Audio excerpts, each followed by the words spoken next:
نحمده ونستعينه ونستغفره ونعوذ بالله من شرور أنفسنا وسيئات أعمالنا من يهده الله فلا مضل له ومن يضلل فلا هادي له وأشهد أن لا إله إلا الله وحده لا شريك له وأشهد أن محمدا عبده ورسوله يا أيها الذين آمنوا اتقوا الله حق تقاته ولا تموتن إلا وأنتم مسلمون يا أيها الناس اتقوا ربكم الذي خلقكم من نفس واحدة وخلق منها زوجها وبث منهما رجالا كثيرا ونساء واتقوا الله الذي تساءلون به والأرحام إن الله كان عليكم رقيبا يا أيها الذين آمنوا اتقوا الله وقولوا قولا سديدا يصلح لكم أعمالكم ويغفر لكم ذنوبكم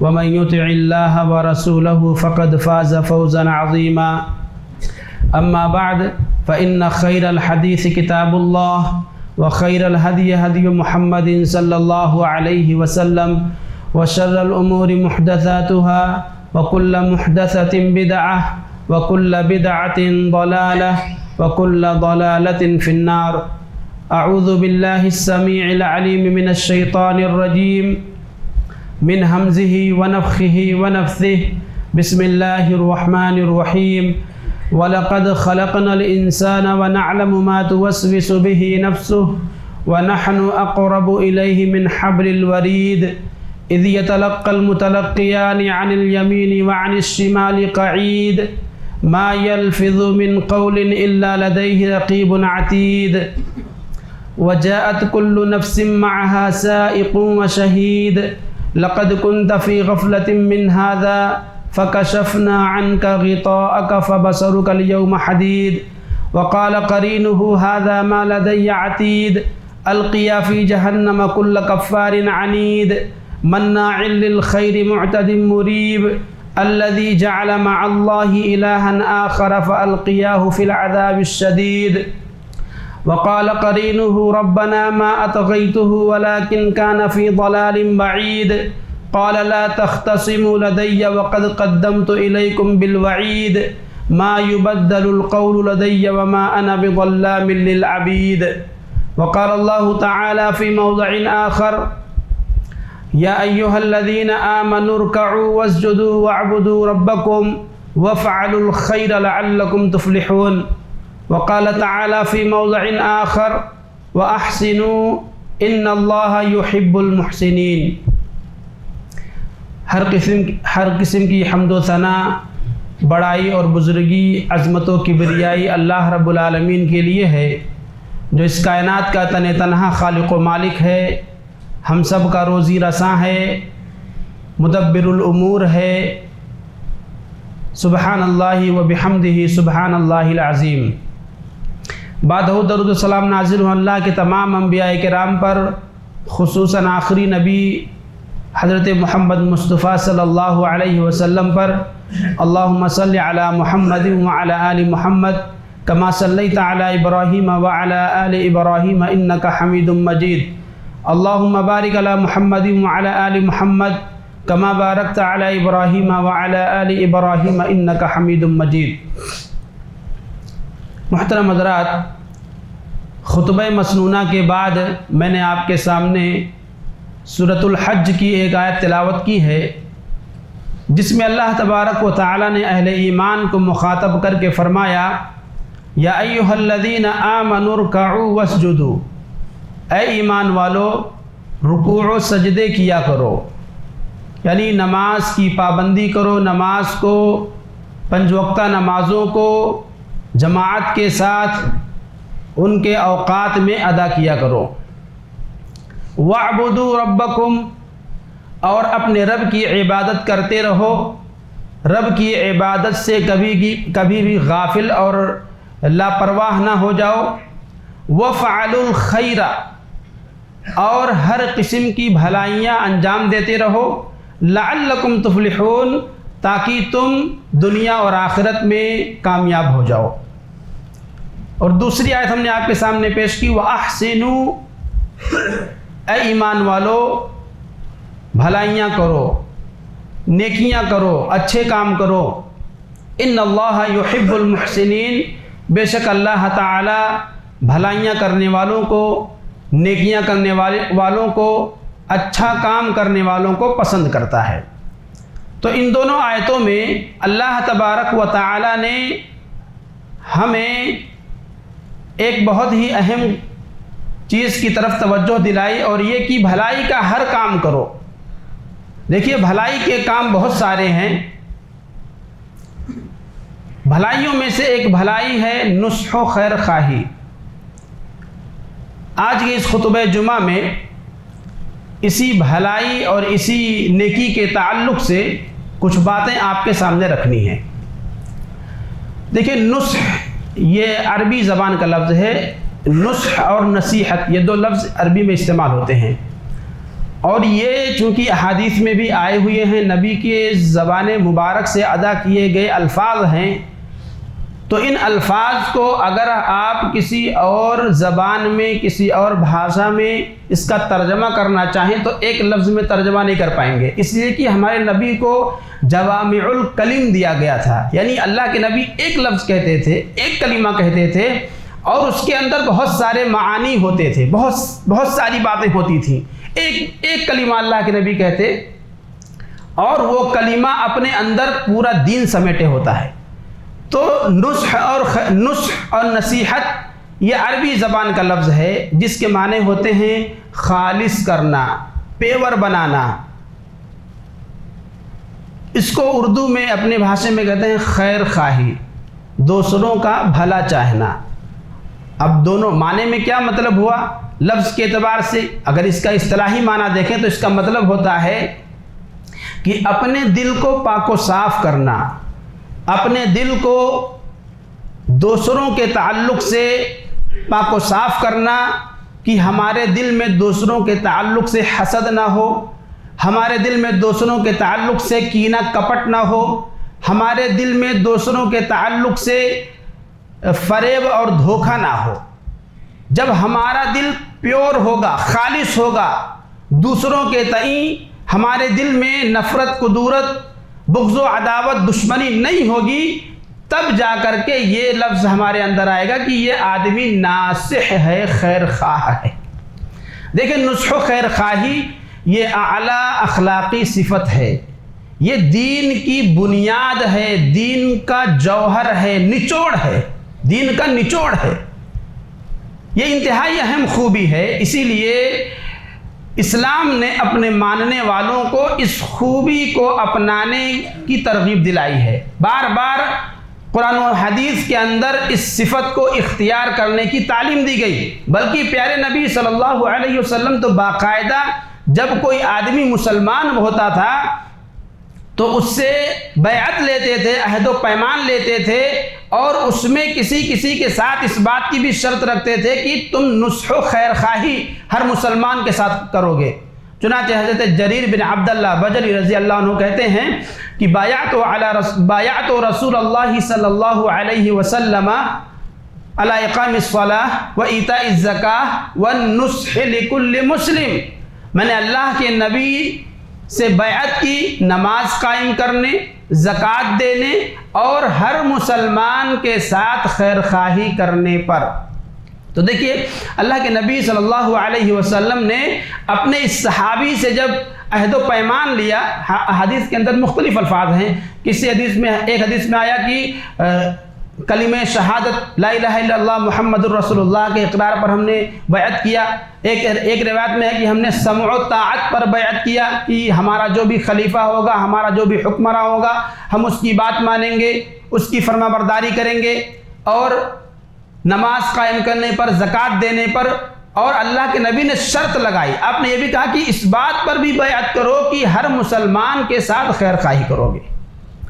تو یہ اتنی اہم وصف ہے، اتنا اہم صفت ہے کہ پیارے نبی صلی اللہ علیہ وسلم نے باقاعدہ صحابہ کرام سے بیعت لیتے ہوئے اس بات پر خاص طور سے شرط لگائی کہ تم بیعت کر رہے ہو، اسلام قبول کر رہے ہو، تو میرے ہاتھ پر عہد و پیمان کرو کہ ہر مسلمان کے ساتھ خیر خواہی کرو گے، ہر مسلمان کے ساتھ خیر خواہی کرو گے۔ اور آپ دیکھیے خیر خواہی کرنا یہ انبیاء کرام کے اعلیٰ اوصاف میں سے ایک خاص صفت ہے۔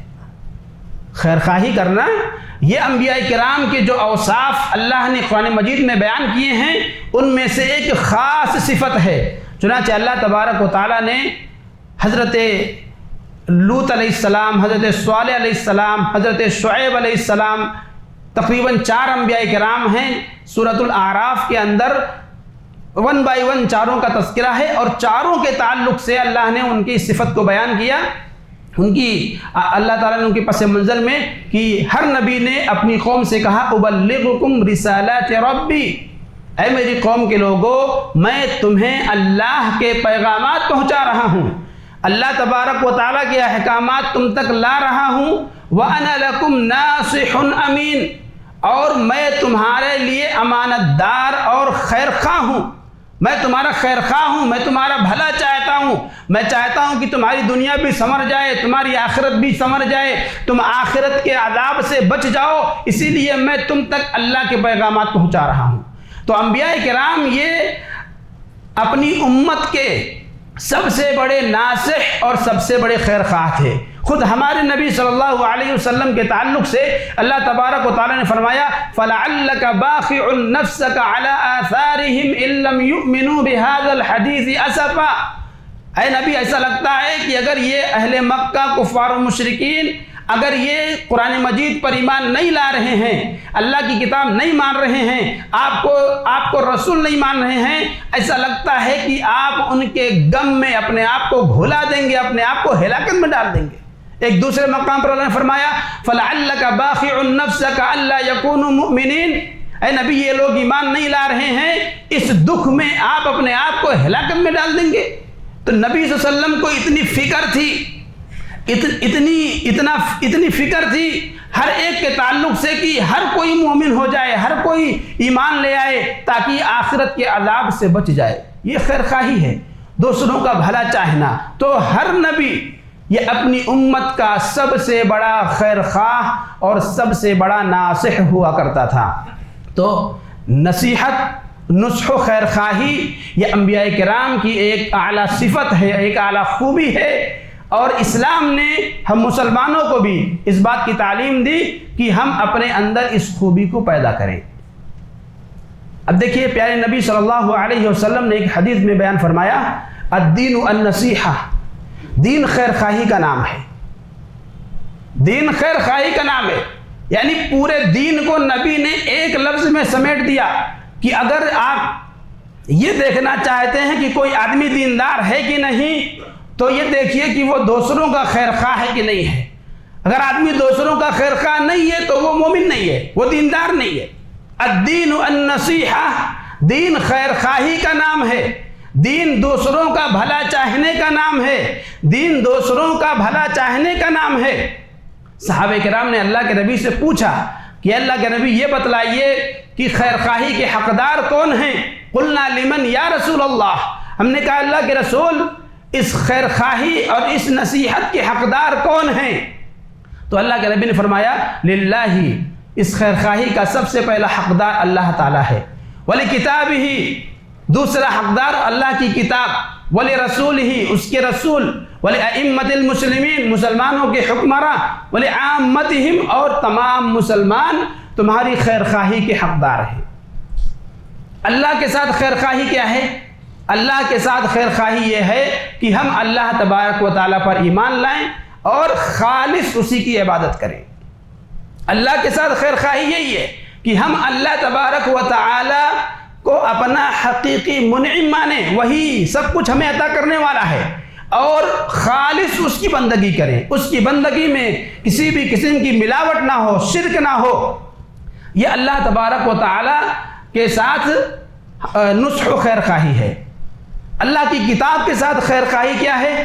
اللہ کی کتاب کے ساتھ خیر خواہی کیا یہ ہے کہ قرآن مجید کو اللہ کا کتاب مانا جائے، اس پر ایمان رکھیں، اس میں جو کچھ بتلایا گیا ہے اس کو حق اور برحق سمجھیں، اس پر عمل کریں، اس کی تلاوت کریں، اس کی حفاظت کریں، اس کی نشر و اشاعت کریں۔ یہ اللہ کی کتاب کا حق ہے۔ اس کے رسول کا حق کیا ہے؟ اس کے رسول کے ساتھ خیر خواہی کیا ہے؟ رسول کے ساتھ خیر خواہی یہ ہے کہ رسول پر ایمان لائیں اور آپ نے جو باتیں کہی ہیں ان باتوں پر عمل کریں، جن باتوں سے روکا ہے ان باتوں سے رکے رہیں، باز آ جائیں، اور آپ سے محبت کریں، آپ کے صحابہ سے محبت کریں، آپ کے اہل بیت سے محبت کریں۔ یہ تمام باتیں رسول کے ساتھ خیر خواہی میں شامل ہیں۔ اور چوتھی بات، چوتھا حقدار بیان کیا اللہ کے نبی نے کہ مسلمانوں کے حکمرانوں کے ساتھ خیر خواہی کی جائے۔ تو مسلمانوں کے جو بھی حکمراں ہیں، جو بادشاہ ہیں، جو خلیفہ ہے، جو حاکم ہے، اس کی بات مانی جائے گی بھلائی کے باتوں میں، بھلائی کے کاموں میں اس کی بات مانی جائے گی، برائی میں نہیں۔ لا طاعۃ لمخلوق فی معصیۃ الخالق، کسی بھی مخلوق کی بات نہیں ماننی ہے اللہ تبارک و تعالیٰ کی نافرمانی میں۔ اگر کوئی شخص اللہ کی نافرمانی کا حکم دیتا ہے تو اس کی بات نہیں ماننی ہے، چاہے وہ والدین ہوں، چاہے وہ وقت کا خلیفہ ہو، چاہے وہ وقت کا حکمراں ہو، نہیں۔ ہاں، اگر وہ اللہ کے فرما برداری میں کچھ بات کہتا ہے تو اس کی بات مانی جائے گی۔ تو اللہ کے نبی نے حکمرانوں کے ساتھ خیر خواہی کا حکم دیا کہ ان کی بات مانی جائے، سمع و طاعت، اسی کو سمع و طاعت کہا جاتا ہے، بات سنی جائے اور بات سن کر کے اس پر عمل کیا جائے، یہ سمع و طاعت ہے۔ ان کے خلاف خروج نہیں، ان کے خلاف بغاوت نہیں، ان کے خلاف بغیر کسی سبب کے، بغیر کفر بواح، یاد رکھیں واضح گناہ جب تک واضح کفر حکمرانوں کے اندر نہ دیکھا جائے تب تک کہا گیا کہ بغاوت نہ کیا جائے۔ اور آج کے دور میں اس معاملے میں جو سلف کا منہج ہے، اس سے مسلمان اور یہ تکفیری جو اخوان المسلم یا اس طرح کے جو یعنی فرقے ہیں، جو جماعتیں ہیں، یہ سب کے سب اسی نہج پر چل رہے ہیں کہ بات بات پر دوسروں کو کی تکفیر کرنا، وہ کافر ہے، وہ جہنمی ہے، وہ یہ ہے، وہ ہے، یہ سب کی سب غلط باتیں ہیں۔ بالخصوص حکمرانوں کے تعلق سے اس طرح کی باتیں، یہ نصیحت نہیں ہے، یہ نصیحت کے خلاف ہے۔ اللہ کے نبی نے حکمرانوں کے ساتھ نصح و خیر خواہی کا حکم دیا تاکہ سماج میں، ملک میں، دیش میں بدامنی نہ پھیلے، اور آج اس کا الٹ کرنے کا نتیجہ ہے کہ ہر جگہ بدامنی پھیلی ہوئی ہے۔ تو خیر، اللہ تبارک و تعالیٰ نے کہا کہ ہماری نصح و خیر خواہی کا حقدار ہمارے حکمراں بھی ہیں۔ اسی لیے صحابہ سلف کے تعلق سے آتا ہے کہ وہ تہجد کی نماز میں، کب؟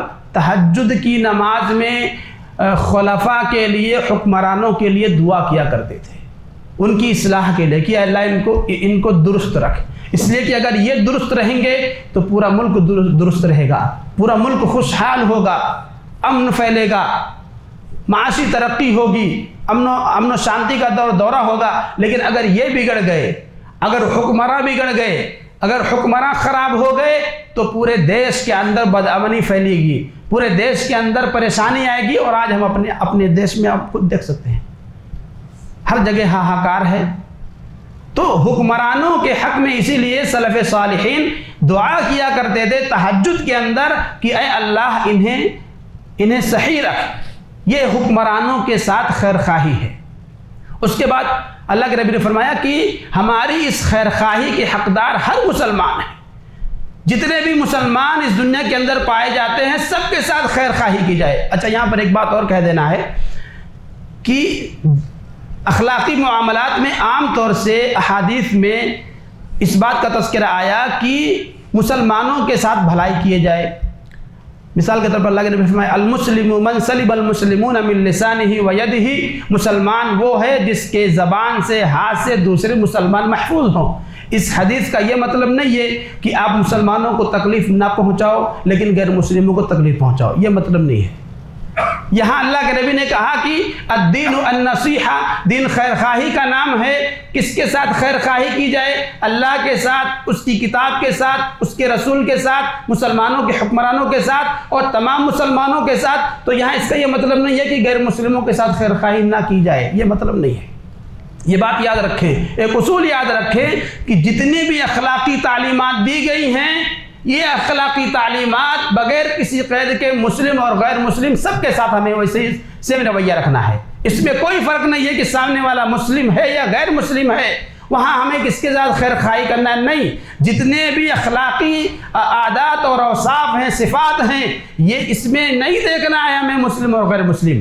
ہاں، اللہ کے نبی نے جو یہ بات کہی کہ مسلمان کے ساتھ خیر خواہی ہو، مسلمان کے ہاتھ دوسرے مسلمان کے ہاتھ سے، اس کے زبان سے محفوظ ہو، تو یہ قید تغلیبی اس کو کہتے ہیں، یعنی اس سماج میں اکثریت مسلمانوں کی تھی، اسی لیے اللہ کے نبی نے مسلمون کا لفظ استعمال کیا۔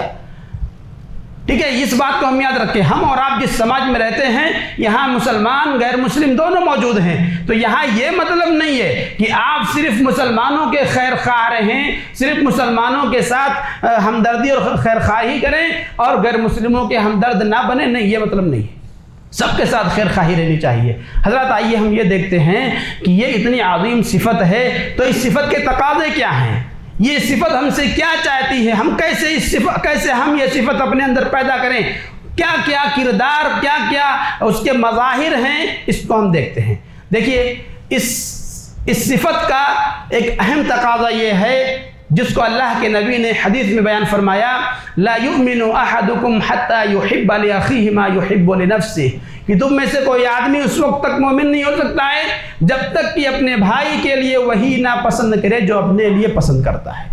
تو اس نصح و خیر خواہی کا پہلا تقاضا یہ ہے کہ ہم دوسروں کے لیے وہی پسند کریں جو اپنے لیے پسند کرتے ہیں، ہم دوسروں کے لیے ان چیزوں کو ناپسند کریں جو اپنے لیے ناپسند کرتے ہیں۔ اگر ہم عملی طور پر اس چیز کو دیکھیں تو ہمارے سماج میں اس کی بہت ساری مثالیں مل جائیں گی۔ ہم اور آپ ہم یہ چاہتے ہیں کہ ہمارا بزنس ترقی کرے، ہم یہ چاہتے ہیں کہ ہمارے دکان پر گاہکوں کی قطار لگی رہے، ہم چاہتے ہیں کہ ہمارا بزنس خوب ترقی کرے، تو جیسے ہم اپنے لیے چاہتے ہیں ویسے ہی ہم دوسروں کے لیے بھی چاہیں، یہ خیر خواہی ہے، یہی خیر خواہی ہے۔ لیکن اگر آپ نے دیکھا کہ ہمارے کسی سامنے والے کے یہاں، کسی دوسرے کے یہاں اس کا جو ہے کہ کاروبار ترقی کر رہا ہے، اس کے دکان پر گاہکوں کی قطار لگ رہی ہے، تو آدمی جلنے لگتا ہے، آدمی کے دل میں حسد پیدا ہوتا ہے۔ اسی حسد کو تو پاک کرنا ہے۔ شروع میں ہم نے کیا کہا، نصیحت کے معنی ہوتے ہیں دل کو اپنے دوسرے مسلمان کے تئیں یا دوسروں کے تئیں خالص کرنا، اپنے دل سے ان کے تعلق سے دل میں حسد نہ رہے، ان کے تعلق سے کینہ کپٹ نہ رہے، ان کے تعلق سے دل میں نفرت نہ رہے، اسی کو نصح اور نصیحت کہتے ہیں۔ اپنے دل کو ان برائیوں سے پاک کرنا ہی نصح ہے اور یہی خیر خواہی ہے۔ تو پہلا تقاضا کہ ہم دوسروں کے لیے وہی پسند کریں جو اپنے لیے پسند کرتے ہیں۔ دیکھیے حضرت عبداللہ ابن عباس رضی اللہ عنہ کہتے ہیں کہ جب میں سنتا ہوں کہ کسی مقام پر بارش ہوئی ہے تو مجھے بہت خوشی ہوتی ہے۔ کیا کہہ رہے ہیں کہ جب میں سنتا ہوں کہ فلاں مقام پر بارش ہوئی ہے مجھے بہت خوشی ہوتی ہے، حالانکہ وہاں میرا کوئی فائدہ نہیں ہے، نہ وہاں میرے رشتہ دار ہیں، نہ وہاں میری کھیتی ہے، کچھ نہیں ہے، میرا وہاں سے کوئی تعلق نہیں ہے، لیکن چونکہ میں جانتا ہوں کہ بارش ہوگی، اس سے لوگوں کو فائدہ ہوگا، لوگوں کو خوشیاں ملیں گی، کسانوں کا فائدہ ہوگا، تو وہ خوش ہوتے ہیں، اس لیے میں بھی خوش ہوتا ہوں، ان کی خوشی کی وجہ سے میں خوش ہوتا ہوں۔ تو میں جیسے اپنے لیے پسند کرتا ہوں کہ میرے یہاں ہریالی ہو، میرے یہاں بارش ہو، میرے یہاں سوکھا نہ پڑے، پانی کی قلت نہ ہو، ایسے ہی دوسروں کے یہاں جب یہ خوشخبری ملتی ہے تو میں خوش ہوتا ہوں۔ اسی طرح سے آپ کہتے ہیں کہ جب میں سنتا ہوں کہ فلاں شخص، فلاں قاضی یہ بہت ہی امانت دار ہے، یہ انصاف پسند ہے، حالانکہ اس کے یہاں میرا کوئی کیس نہیں ہے، اس کے یہاں میرا کوئی فیصلہ نہیں ہونا ہے، لیکن مجھے خوشی ہوتی ہے، اس کے حق میں دعا کرتا ہوں، کیوں؟ اس لیے کہ وہ انصاف پسند ہے، تو اس سے لوگوں کو فائدہ ملے گا، اس سے لوگوں کو فائدہ ہوگا، لوگ اس پر مطمئن رہیں گے، اسی لیے میں خوش ہوتا ہوں۔ تو یہ ہے خیر خواہی، دوسروں جو اپنے لیے پسند کرو وہی دوسروں کے لیے پسند کرو، اس خیر خواہی کا پہلا تقاضا ہے۔ اسی طرح سے دیکھیے نصح و خیر خواہی کا ایک دوسرا تقاضا اللہ کے نبی نے فرمایا کہ خیر الناس انفعهم للناس، لوگوں میں سب سے بہتر وہ ہے جو دوسروں کے لیے نفع بخش بنے۔ تو ہم اپنے آپ کو دوسروں کے لیے نفع بخش بنائیں، ہم اپنے آپ کو دوسروں کے لیے نفع بخش بنائیں، یہ نصح و خیر خواہی کا ایک لازمی تقاضا ہے۔ سماج کے اندر بہت سے لوگ ہیں جن کے ساتھ ہم خیر خواہی کر سکتے ہیں، جن کے ساتھ ہم اچھے سے پیش آ سکتے ہیں، ان کے لیے ہم کچھ بھی یعنی نیکیاں کر سکتے ہیں، ان کے کچھ کام آ سکتے ہیں۔ تو لوگوں کے لیے فائدہ مند ہونا، اپنی ذات سے انہیں نقصان نہ پہنچانا، یہ بہت بڑی خیر خواہی ہے۔ اور ایک حدیث میں پیارے نبی صلی اللہ علیہ وسلم نے اپنے کسی صحابی کو نصیحت کرتے ہوئے فرمایا، یعنی انہوں نے اللہ کے نبی سے سوال کیا کہ سب سے اچھا اسلام کیا ہے؟ اللہ کے نبی نے مختلف جوابات دیے۔ آخری بات جو اللہ کے نبی نے کہی، اس میں جو حدیث کا آخری ٹکڑا ہے، آپ نے کہا کہ تم اپنی شر سے لوگوں کو محفوظ رکھو۔ یہ آخری مرحلہ ہے، یعنی اگر کچھ نہیں کر سکتے ہو، لوگوں کے تمہارے پاس کوئی استطاعت نہیں ہے، نہ تم غلام آزاد کر سکتے ہو، نہ تمہارے پاس اتنا بینک بیلنس ہے کہ تم صدقہ خیرات کر سکو، اتنی بڑی نیکیاں کرنے کی اگر تمہارے پاس سکت نہیں ہے، تو اپنے شر سے لوگوں کو محفوظ رکھو، یہ بھی بہت بڑی نیکی ہے۔ تو اپنے آپ کو دوسروں کے لیے نفع بخش بناؤ، اپنے آپ کو دوسروں کے لیے نفع بخش بناؤ، یہ جو ہے کہ خیر خواہی کا ایک لازمی تقاضا ہے۔ اسی طرح سے دیکھیے، خیر خواہی کا ایک لازمی تقاضا یہ ہے کہ جب کوئی آدمی آپ سے مشورہ طلب کرے، آپ سے مشورہ مانگے، تو آپ اس کو صحیح مشورہ دیں۔ اللہ کے نبی نے فرمایا المستشار مؤتمن، کہ جس سے مشورہ کیا جا رہا ہے وہ امین ہے۔ اس کو چاہیے کہ جو آدمی اس سے مشورہ مانگ رہا ہے اس کو صحیح مشورہ دے، غلط مشورہ نہ دے، غلط باتوں کی طرف اس کی رہنمائی نہ کرے۔ پیارے نبی صلی اللہ علیہ وسلم کی خدمت میں ایک خاتون حاضر ہوئی اور کہا، اللہ کے نبی، میرے پاس 2 لوگوں کا پیغام نکاح آیا ہے، آپ کیا کہتے ہیں؟ آپ سے میں مشورہ لینے کے لیے آئی ہوں۔ 2 لوگوں نے مجھے نکاح کا پیغام بھیجا ہے، کس کے ساتھ نکاح کروں؟ اللہ کے نبی نے کہا، دیکھو فلاں، دونوں صحابہ کا نام لے کر کے کہا کہ فلاں جو ہے وہ عورتوں کو بہت زیادہ ماننے میں مشہور ہے، اور فلاں صحابی جو ہیں وہ مالی اعتبار سے اس وقت بہت پریشان ہیں۔ اللہ کے نبی نے مشورہ دیا۔ دیکھیے مشورہ یعنی بہتر کیا ہے، تمہارے حق میں بہتر کیا ہے؟ اللہ کے نبی نے کہا کہ تم اسامہ سے نکاح کر لو۔ کیا کہا اللہ کے نبی نے؟ اسامہ سے نکاح کر لو۔ اسامہ یہ نبی صلی اللہ علیہ وسلم کے منہ بولے بیٹے زید کے بیٹے ہیں، منہ بولے بیٹے کے، ہے نا؟ حالانکہ بعد میں یہ رسم ختم ہوا، اللہ تبارک نے ختم کر دیا۔ تو چونکہ وہ آزاد کردہ غلام کے اولاد ہیں، اور عرب کے اندر آزاد ہونا ایک الگ چیز ہے اور غلام ہونا ایک الگ چیز ہے۔ تو جو خاتون ہیں وہ آزاد تھی، اور جن کے تعلق سے اللہ کے نبی نے کہا کہ فلاں سے اسامہ بن زید سے نکاح کر لو، یہ آزاد کردہ غلام کے بچے تھے، تو تھوڑا سا لگا کہ اچھا نہیں ہے۔ تھوڑا سا کیسے ہر سماج کے اندر کچھ لوگ اونچ بنتے ہیں، کچھ لوگ نیچ بنتے ہیں، کہ کچھ لوگوں کو سمجھتے ہیں کہ ہم اونچے خاندان سے ہیں، سامنے والا تھوڑا نیچے خاندان کا ہے، تو اسی طرح کے کچھ خطرات دل میں آئے یا خدشات آئے۔ لیکن چونکہ نبی کا مشورہ تھا، اس لیے نبی کے مشورے پر عمل کیا اور اسامہ بن زید سے نکاح کر لیا۔ وہ صحابیہ کہتی ہیں کہ یہ رشتہ اتنا بہتر تھا کہ لوگ اس رشتے پر رشک کرتے تھے۔ تو دیکھیے اللہ کے نبی کے پاس مشورہ کرنے کے لیے ایک صحابیہ آئی ہیں، اللہ کے نبی صلی اللہ علیہ وسلم نے انہیں بہتر مشورہ دیا کہ تمہارے حق میں بہتر کیا ہے، اس کی طرف اللہ کے نبی نے رہنمائی کر دی۔ تو یہ خیر خواہی کا ایک لازمی تقاضا ہے۔ اسی طرح سے خیر خواہی کا ایک لازمی تقاضا یہ ہے کہ ہم خود غرض نہ بنیں۔ آج ہمارے سماج میں خود غرضی بہت زیادہ عام ہے۔ خود غرضی کیا ہے؟ دیکھیے، صرف اپنا فائدہ دیکھنا، صرف اپنا مطلب دیکھنا۔ مثال کے طور پر کوئی آدمی بیمار ہو گیا اور بڑی بیماری ہے جس میں لاکھوں روپے خرچ ہونے ہیں، اس کے گھر والوں نے کوئی زمین اس کو بیچنا ہے، یعنی اس خرچے کے لیے کہیں کوئی زمین بیچنی ہے، اس زمین کی لاگت مارکیٹ ویلو جو ہے وہ زیادہ ہے، 5 لاکھ روپے ہے، اور آپ اس کے اس مجبوری کا فائدہ اٹھا رہے ہیں، بھیا ہم صرف 3 لاکھ روپے دے پائیں گے یا ہم صرف 4 لاکھ دے پائیں گے، حالانکہ اس کی مارکیٹ ویلو اس سے زیادہ ہے، اور اس آدمی کو چونکہ ضرورت ہے، وہ مجبوری میں ہے، اس کو ضرورت ہے، اس لیے وہ مجبوری میں سستے داموں بیچ رہا ہے۔ تو یہ ہے مجبوری کا فائدہ اٹھانا، یہ خیر خواہی نہیں ہے، یہ خیر خواہی نہیں ہے۔ خیر خواہی یہ ہے کہ اس کی جو قیمت ہے، مارکیٹ جو مارکیٹ کی ویلو ہے، اس مارکیٹ کی ویلو میں اس کو خریدا جائے، یہ خیر خواہی ہے۔ یہی خیرخواہی کا لازمی تقاضا ہے۔ حضرت جریر بن عبداللہ بجلی رضی اللہ عنہ جن کا تذکرہ شروع میں ہم نے کیا، ان کا واقعہ دیکھیے۔ وہ کہتے ہیں کہ انہوں نے اپنے غلام کو بھیجا کہ جاؤ ایک گھوڑا خرید لاؤ۔ غلام گیا، اس نے مارکیٹ کے اندر ایک بہترین گھوڑا دیکھا اور جو اس کا مالک تھا اس نے بھاؤ تاؤ کیا۔ 300 درہم پر بات فائنل ہو گئی کہ ٹھیک ہے 300 درہم پر یہ گھوڑا وہ بیچ دے گا۔ تو ان کے غلام نے کہا کہ دیکھو پیسہ میں لے کر نہیں آیا ہوں، مالک کے پاس چلیے، وہاں مالک جو ہے کہ آپ کو کیش کر دیں گے۔ چنانچہ وہ لے کر کے دونوں جو ہے کہ غلام اور گھوڑے کا مالک یہ دونوں حضرت جریر بن عبداللہ رضی اللہ عنہ کے پاس پہنچے۔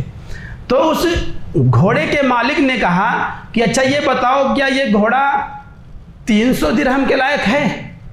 تو حضرت جریر بن عبداللہ نے اس گھوڑے کو دیکھا اور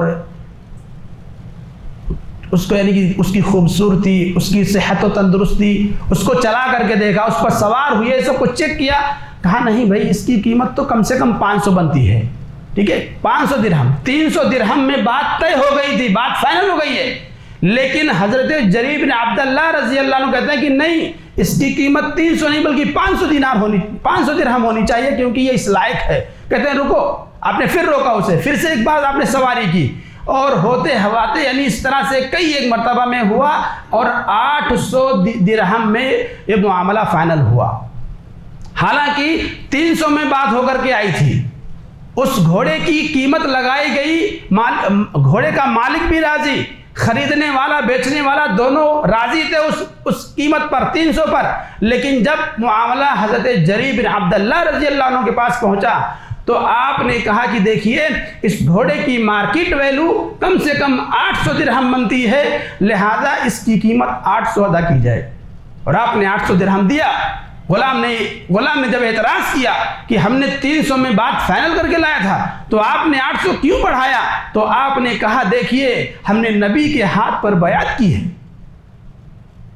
ہم نے نبی کے ہاتھ پر بیعت کی ہے کہ النصح لکل مسلم، ہر مسلمان کے ساتھ خیرخواہی کریں گے، اس کا بھلا چاہیں گے، اس کے ساتھ برا کبھی نہیں کریں گے۔ یہ گھوڑا اس کا 800 دینار کا 800 درہم کا ہے، اس کی مارکیٹ ویلو بنتی ہے، لہذا اسے اتنا دیا جائے۔ چونکہ وہ نادان ہے، وہ مارکیٹ سے واقف نہیں ہے، اس لیے وہ نادانی میں اگر سستے داموں بیچ رہا ہے تو سستے داموں نہیں لینا ہے، اس کی جو ویلو ہو اس کو اتنا دیا جائے۔ یہ اصل خیرخواہی ہے اور یہی اصل ہے۔ لیکن آج ہمارا معاملہ کیا ہے؟ اگر جیسا کہ میں نے کہا اگر کوئی بیمار آدمی ہے اور وہ اپنی کوئی جگہ کوئی فلیٹ کوئی جگہ بیچ رہا ہے تو ہم اس کی اس مجبوری کا فائدہ اٹھاتے ہیں، حالانکہ مجبوری ہمدردی چاہتی ہے، مجبوری کا مخاری چاہتی ہے۔ یہ ہمدردی کا وقت ہوتا ہے، اس کے ساتھ جڑنے کا وقت ہوتا ہے، اس کی مدد کرنے کا وقت ہوتا ہے، لیکن اس کی مدد کرنے کے بجائے ہم اس کو چوستے ہیں۔ یہ ہمارے سماج کی سچائی ہے۔ تو یہ خیرخواہی نہیں ہے، یہ بدخواہی ہے۔ یہ اپنے اندر سے اس چیز کو ختم کریے۔ اگر کہیں بھی کوئی کسی کے ساتھ ایسا معاملہ ہوتا ہے تو اس کے ساتھ خیرخواہی سے پیش آئیے۔ خیرخواہی یہ ہے کہ اس کا وہ مال اس کی جو مارکیٹ ویلو ہے اسے مارکیٹ کی ویلو پر اسے وہ سامان لیا جائے، اس سے خریدا جائے، یہ اس کے ساتھ خیرخواہی ہے۔ لیکن یہ سچائی جیسا میں نے کہا کہ یہ الٹا ہمارے سماج کا معاملہ ہے۔ تو دیکھیے صحابی رسول کا عمل دیکھیے کہ ایک گھوڑا جس کی قیمت 300 میں طے ہوئی اس کو آپ نے 800 دیا مارکیٹ کی ویلو دیکھ کر کے، اور ایک ہم ہیں کہ مارکیٹ کی ویلو 5 لاکھ ہے، ہم اس کو 3 میں یا 4 میں خریدنے کی کوشش کرتے ہیں کیونکہ آدمی سامنے والے کی مجبوری ہے۔ یہ خیرخواہی نہیں ہے، یہ بدخواہی ہے۔ تو خیرخواہی کا تقاضا یہ ہے کہ ہم خود غرض نہ بنیں، صرف اپنا مفاد نہ دیکھیں، صرف اپنا فائدہ نہ دیکھیں، بلکہ دوسروں کی مجبوریوں کو بھی دیکھیں۔ آپ مارکیٹ میں گئے ہیں، کچھ سامان خریدنا ہے، بہت سے دکاندار دکان لگائے ہوئے بیٹھے ہیں، ان کے پاس جو سامان ہے وہ اس کی کوالٹی اچھی ہے، وہیں کسی کونے میں کسی کنارے پر کوئی بوڑھا آدمی کوئی بوڑھی خاتون دکان لگا کر کے بیٹھی ہوئی ہے۔ یہ وہ عمر ہے کہ جب اسے آرام کرنا چاہیے تھا، لیکن اولاد کے نالائق ہونے کی وجہ سے یا اولاد کے نہ ہونے کی وجہ سے یا کوئی اور مجبوری ہو، اس عمر میں بھی وہ بیچارہ یا بیچاری وہ مارکیٹ میں بیٹھی ہے، کچھ سامان بیچ رہی ہے، وہ اپنا پیٹ پالنے کے لیے بیٹھی ہے۔ اس کے ساتھ خیرخواہی کریے، اس کے ساتھ خیرخواہی کریے، گرچہ کہ اس کا سامان اس کوالٹی کا نہیں ہے جو دوسروں کے پاس ہے، لیکن خیرخواہی کا تقاضا یہ ہے کہ آپ امیروں کے پاس خریدنے کے بجائے اس بڑھیا سے خریدیے، اس بوڑھے سے خریدیے، یہ اس کے ساتھ خیرخواہی ہے۔ خود غرض نہ بنے، خود غرض بالکل بھی نہ بنے۔ اللہ کے نبی نے کیا فرمایا؟ رحم اللہ رجلا، اللہ تعالیٰ اس آدمی پر رحم فرمائے، سمحن اذا باع، کہ جو نرمی برتتا ہے سامان خریدتے وقت، سمحن اذا اشترا، نرمی برتتا ہے سامان بیچتے وقت، سمحن اذا اقتضى، نرمی برتتا ہے قرضہ واپس مانگتے وقت۔ تو جب آپ سامان خریدنے گئے، آپ نے دیکھا کہ کوئی 80 سال کا 70 سال کا بوڑھا وہ دکان لگا کر بیٹھا ہوا ہے، اس کی مجبوری دکھائی دے رہی ہے، تو آپ گرچہ اس کا مال تھوڑا سا یعنی کہ ہلکا ہی کیوں نہ ہو، کوالٹی کچھ گری ہوئی ہی کی نہ ہو، ہمدردی کا تقاضا یہ ہے، خیرخواہی کا تقاضا یہ ہے کہ آپ اس بوڑھی سے خرید لیں، وہ اور اس کا یعنی سامان اس کو کچھ بڑھا کے دیں، اس کو کچھ بڑھا کے دے دیں۔ بہت سے لوگ ہوتے ہیں جو عزت نفس، جو بہت ہی عزت نفس والے لوگ، بہت ہی وہ ہوتے ہیں، مانگنا ان کو بالکل نہیں پسند ہے اور مانگنے سے بہت دور رہتے ہیں، تو ایسے لوگ چھوٹا موٹا دھندا لگا کے بیٹھ گئے، تو ان کے عزت نفس کا خیال رکھیے، ان سے سامان خریدتے وقت ان کی قیمت سے بڑھا کر کے دے دیں، یہ ان کے ساتھ خیرخواہی ہے، یہ ان کے ساتھ احسان ہے۔ اور اسی طرح سے آپ سامان بیچ رہے ہیں، آپ کے پاس کوئی خریدنے کے لیے آیا، آپ کو معلوم ہے کہ یہ بیوہ ہے، آپ کو معلوم ہے کہ یہ یتیم ہے، مجبور ہیں، آمدنی کا ذریعہ نہیں ہے، اور اللہ نے آپ کو نوازا ہے، تو یہاں پر آپ کو چاہیے کہ آپ اس کو سستے داموں دیں، آپ اس کو سستے داموں دیں۔ اللہ کے نبی نے رحمت کی دعا دی ہے ایسے لوگوں پر جو خریدتے وقت بیچتے وقت ان باتوں کا خیال رکھتے ہیں، اور اگر آپ سے کسی نے قرضہ لے لیا اور وقت پر وہ قرضہ واپس نہیں کر پا رہا ہے، حقیقت میں اس کے اندر مجبوری ہے، اس کے پاس مجبوری ہے، نہیں ہو پا رہا ہے، ادائیگی کی سبیل نہیں پیدا ہو پا رہی ہے، اللہ کے نبی نے فرمایا کہ نرمی برتو اس کے ساتھ، اس کو مہلت دے دو، موقع دے دو کہ ٹھیک ہے بھائی جب تمہارے پاس ہو جائے گا دے دینا۔ یہ بھی بہت بڑی یعنی بہت ہی اعلیٰ اخلاق ہے، بہت ہی اور خیرخواہی کا ایک لازمی تقاضا ہے، اور اس تقاضے پر عمل کرنے کا سیدھا بدلہ جو ہے کہ جنت ہے۔ مشہور و معروف حدیث آپ نے سنی ہے کہ اللہ کے نبی نے بیان فرمایا کہ پہلے زمانوں میں ایک آدمی ہوا کرتا تھا جس کا کام ہی تھا قرضہ دینا، مالدار تھا، لوگوں کو قرضہ دے دیا کرتا تھا۔ پھر اس کے بعد اس کے جو آدمی تھے، اس نے اپنے آدمی رکھے ہوئے تھے، تو وہ کہتا تھا جاؤ قرضہ وصول کر کے لاؤ، لیکن خبردار کسی کو چھیڑنا نہیں، اگر کوئی آدمی مجبور ہے تو اس کو مہلت دے دینا، اگر کوئی مہلت مانگتا کہ بھئی ابھی نہیں ہو پایا ہے، انتظام نہیں ہو سکا ہے، 1 مہینے کا وقت اور دے دیجئے، 2-4 دن کا وقت اور دے دیجئے، تو اس کو مہلت دے دینا، اور اگر دیکھنا کہ کوئی بہت مجبور ہے، پریشان ہے، تو اس کو چھوڑ دینا، درگزر کر دینا۔ اس کی وفات ہوئی، مر گیا، اللہ کی بارگاہ میں پہنچا، اللہ نے کہا کہ اس کے ذرا اعمال کو چیک کرو، تو چیک کیا گیا، اللہ نے کہا کہ بتا تیرے اندر کیا نیکیاں کر کے آیا ہے، کیا کر کے آیا دنیا میں؟ اس نے کہا بس کچھ نہیں، یقین نہیں کی تھی کہ اگر میں قرض دیتا تھا، اگر کسی کی مجبوری ہے، کوئی وقت لیتا تھا اسے وقت دے دیتا تھا، اور اگر کوئی کہہ پاتا کہ نہیں میں نہیں ادا کر پاؤں گا، بہت پریشان ہوں، تو میں اس سے معاف کر دیتا تھا۔ اللہ نے کہا جا میں نے بھی تجھے معاف کر دیا۔ تو میرے بھائی یہ بہت ہی اعلیٰ اخلاقی وصف ہے، اور خیر خواہی کا ایک لازمی تقاضا ہے کہ ہم خود غرض نہ بنیں، دوسروں کے تئیں ان کی مجبوری کا فائدہ نہ اٹھائیں، بلکہ ان کے مجبوری کے وقت، جیسا کہ ہم نے کہا مجبوری یہ ہمدردی چاہتی ہے، خیر خواہی چاہتی ہے، غمخواری چاہتی ہے، لہذا لوگوں کی مجبوریوں میں ان کے کام آنے کی کوشش کریں۔ اور آپ دیکھیے اس طرح سے سلف صالحین میں موجودہ دور میں بھی اس حوالے سے بہت سارے واقعات آپ کو کتابوں کے اندر مل جائیں گے کہ لوگ کس طرح سے اپنے مسلمان بھائیوں کے تئیں، غیر مسلموں کے تئیں خیر خواہ ہوتے تھے۔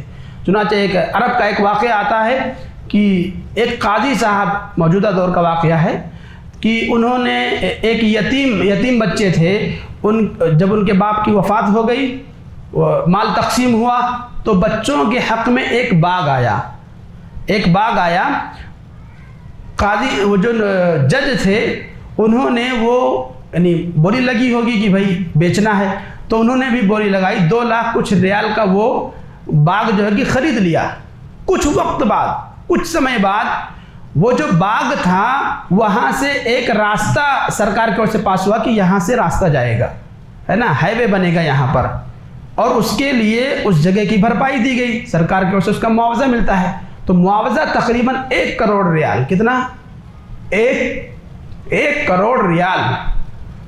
تو انہوں نے جج صاحب نے یتیم بچوں سے رابطہ کیا اور کہا بیٹا دیکھو یہ اس پیسے کے اصل حقدار تم ہو، حالانکہ وہ ان کے نام منتقل ہو چکی ہے، وہ زمین ان کے نام پر ہو چکی ہے، انہوں نے خریدا ہے، سب کچھ موجود ہے، مگر انہوں نے وہ رقم کہ وہ وہاں سے ہائی وے بن رہا ہے، سرکار کی اور سے اس کا معاوضہ دیا گیا ہے، تو انہوں نے وہ رقم اٹھا کر کے ان یتیم بچوں کو دے دیا۔ یہ خیر خواہی ہے۔ اس طرح کی چیزیں ہمارے سماج میں جب پیدا ہوں گی تبھی ہم دوسروں کے خیر خواہ کہلائیں گے۔ پرانے زمانے کا واقعہ جو حدیث میں بیان ہوا کہ ایک آدمی نے ایک زمین خریدا، دوسرے نے بیچا، جس نے خریدا تھا اس نے اس زمین کے اندر کام کرنا شروع کیا، چاہے وہ ہل چلا رہا ہو کھیتی باڑی کے لیے یا اس پہ تعمیر گھر بنا رہا ہو، کچھ بھی، یعنی کام شروع کیا تو اس میں اسے خزانہ ہاتھ لگ گیا۔ وہ خزانہ لے کر کے جس سے اس نے خریدا تھا اس کے پاس پہنچا اور کہا بھائی دیکھیے ہم نے آپ سے زمین خریدا تھا، یہ خزانہ ہم نے نہیں خریدا تھا، اس خزانے کے حقدار آپ ہیں۔ کیا ایسا آج کے سماج میں ممکن ہے؟ کیا ہمارے یہاں ایسا ممکن ہے؟ ہم تو دوسروں کا اٹھا کر کے رکھ لیں گے۔ تو ایسے بھی اللہ کے بندے ایسے بھی ہیں، ایسے بھی گزرے ہیں، آج بھی ہیں۔ اللہ والوں کی یہ صفت ہے، یہ خوبی صرف اللہ والوں میں ہی آ سکتی ہے۔ تو معاملہ جو ہے کہ دونوں میں پھنس گیا، میرا نہیں ہے، اس نے کہا بھائی دیکھیے میں نے بیچ دیا زمین، اب زمین میں جو بھی نکلے اچھا یا برا وہ آپ کا، اور وہ کہہ رہا نہیں بھائی ہم نے آپ سے صرف زمین خریدی تھی، ہم نے یہ خزانہ نہیں خریدا تھا، یہ خزانہ آپ کا، وہ آپ کا، وہ آپ کا۔ یہ معاملہ پہنچا ایک تیسرے آدمی کے پاس جو سمجھدار تھا، حکیم تھا، اس نے کہا یہ بتاؤ تم دونوں کے پاس اولاد ہے؟ انہوں نے ایک نے کہا ہمارے پاس بیٹی، ایک نے کہا ہمارے پاس بیٹا ہے۔ کہا بس تم دونوں یہ مال انہی دونوں کے اوپر خرچ کر دو، ان کا نکاح کر دو اور یہ مال انہی کے اوپر خرچ کر دو۔ تو ایسے یعنی ایسے بھی واقعات اللہ کے جو اللہ کے بندے ہوتے ہیں ان کے یہاں یہ خوبی ہوتی ہے، ورنہ جو صرف اپنے خود غرض ہوتے ہیں ان کے یہاں تو یہ ہے کہ دوسروں کا جتنا ہڑپ کر کے رکھ لو اتنا ہی ان کے لیے کم ہے۔ تو آج کے اس خطبے کا جو ہمارا پیغام تھا کہ ہم دوسروں کے خیر خواہ بنیں، جو اپنے لیے پسند کرتے ہیں وہی دوسروں کے لیے پسند کریں۔ ہم چاہتے ہیں کہ ہمارا بزنس ترقی کرے، دوسروں کے حق میں بھی وہی سوچیں۔ ہم چاہتے ہیں کہ ہمیں اچھا رشتہ ملے، دوسروں کے لیے بھی وہی پسند کریں۔ یہ آج کا خلاصہ اور یہ آج کے خطبے کا پیغام تھا۔ اللہ تعالیٰ سے دعا ہے کہ اللہ تبارک و تعالیٰ ہم سبھی کو اپنے اندر اس خوبی کو، اس وصف کو، خیر خواہی کو پیدا کرنے کی توفیق عطا فرمائے، آمین۔